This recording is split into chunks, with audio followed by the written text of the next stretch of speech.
Assalamualaikum warahmatullahi wabarakatuh. Bertemu lagi dengan channel Catatan Bidan Siska. Kali ini kita akan membahas terkait dengan materi pemeriksaan Leopard. Sebelum itu, jangan lupa untuk like, komen, dan juga subscribe ya. Palpasi Leopard pertama kali ditemukan oleh Christian Gerhard Leopard, yang merupakan suatu teknik pemeriksaan pada ibu hamil dengan cara perabaan pada perut ibu untuk menentukan posisi dan letak janin pada uterus, sehingga dapat juga berguna untuk memastikan usia kehamilan. Jadi Leopard itu ada 4. Yang pertama yaitu Leopard 1 untuk mengetahui bagian teratas janin yang ada di fundus uteri. Kemudian Leopard 2 untuk mengetahui letak punggung janin dan juga ekstremitas janin. Kemudian Leopard 3 untuk mengetahui bagian terendah janin dan juga mengetahui apakah kepala janin sudah masuk panggul. Kemudian Leopard 4 untuk memastikan kembali apakah kepala janin sudah masuk panggul dan seberapa jauh kepala janin masuk panggul. Yang pertama yaitu Leopard 1, untuk menentukan usia kehamilan dan juga untuk mengetahui bagian teratas janin yang ada di fundus uteri. Pada prosedur Leopard 1, teknik yang digunakan adalah memposisikan ibu dengan lutut fleksi atau kaki ditekuk 45 derajat dan pemeriksa menghadap ke arah ibu. Kemudian, menengahkan uterus dengan menggunakan kedua tangan dari arah samping umbilikal. Setelah itu, kedua tangan pemeriksa meraba bagian teratas janin yang ada di fundus uterus. Apabila teraba keras, bundar, dan melenting seperti mudah digerakkan, kemungkinan merupakan kepala janin.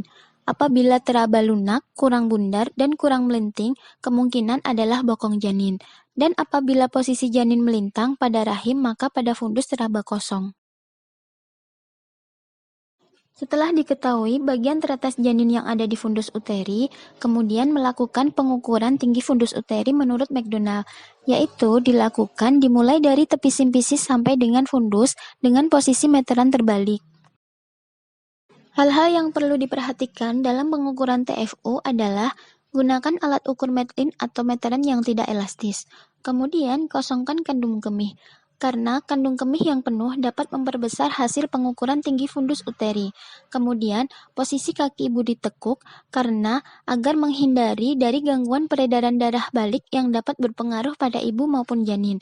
Kemudian, pengukuran TFU sebaiknya dilakukan mulai dari usia kehamilan 22 sampai dengan 24 minggu. Tujuan dilakukannya pengukuran tinggi fundus uteri adalah untuk mengetahui pembesaran uterus sesuai dengan usia kehamilan dan untuk menghitung taksiran berat janin dengan teori Jansen-Taussig. Cara menghitung taksiran berat janin dengan teori Jansen-Taussig. Apabila bagian terbawah janin belum masuk panggul, taksiran berat janin adalah TFU dikurangi 12 dikali 155. Apabila bagian terbawah janin sudah masuk panggul, taksiran berat janin adalah TFU dikurangi 11 dikali 155. Contohnya, pemeriksaan McDonald TFU adalah 32 cm dan bagian terbawah janin teraba sudah masuk panggul. Lalu, taksiran berat janin adalah TFU dikurangi 11 dikali 155 atau 32 dikurangi 11 dikali 155 dengan hasil 3.255 gram. Pengukuran TFU untuk mengetahui usia kehamilan.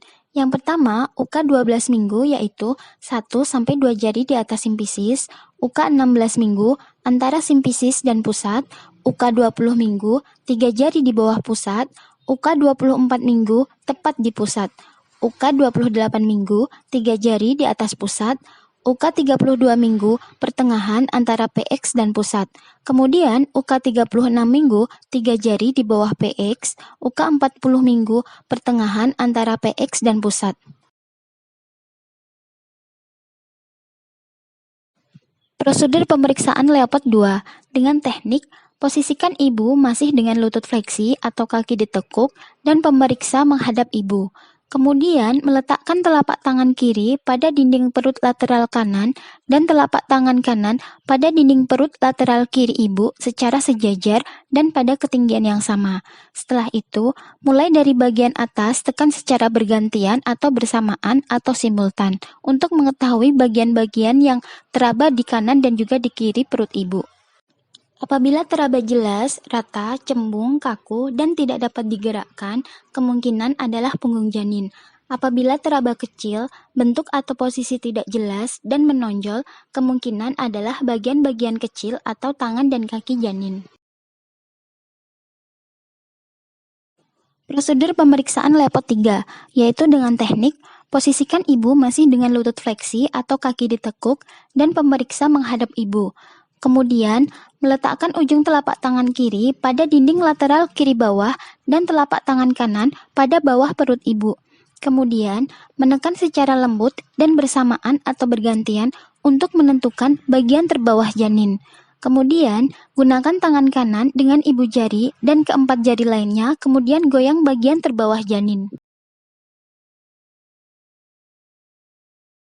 Apabila teraba keras, bulat, dan hampir homogen, kemungkinan adalah kepala janin. Apabila teraba tonjolan yang lunak dan kurang simetris, kemungkinan adalah bokong janin. Dan apabila tidak bisa digoyangkan, kemungkinan bahwa bagian terbawah janin sudah masuk panggul. Prosedur pemeriksaan lepot 4, yaitu dengan teknik pemeriksa menghadap ke arah kaki ibu dengan posisi kaki ibu lurus, meletakkan ujung telapak tangan kiri dan kanan pada lateral kiri dan kanan uterus bawah. Ujung-ujung jari tangan kiri dan kanan berada pada tepi atas simfisis. Kemudian, menemukan kedua ibu jari kiri dan kanan, kemudian merapatkan semua jari-jari tangan yang meraba dinding bawah uterus. Selanjutnya, perhatikan sudut yang berbentuk oleh jari-jari. Bertemu bermakna konvergen dan tidak bertemu bermakna divergen. Setelah itu, pindahkan ibu jari dan telunjuk tangan kiri pada bagian terbawah janin. Kemudian, menfiksasi bagian tersebut ke arah pintu atas panggul dan meletakkan jari-jari tangan kanan di antara tangan kiri dan simfisis untuk menilai seberapa jauh bagian terbawah telah memasuki pintu atas panggul. Penurunan kepala dinilai dari 5/5 atau seluruh bagian jari masih meraba kepala yang bermakna kepala belum masuk panggul. 1/5 atau teraba kepala satu jari dari 5 jari, maka bagian kepala yang sudah masuk panggul adalah 4 bagian, dan seterusnya sampai 0/5 atau seluruh kepala sudah masuk panggul.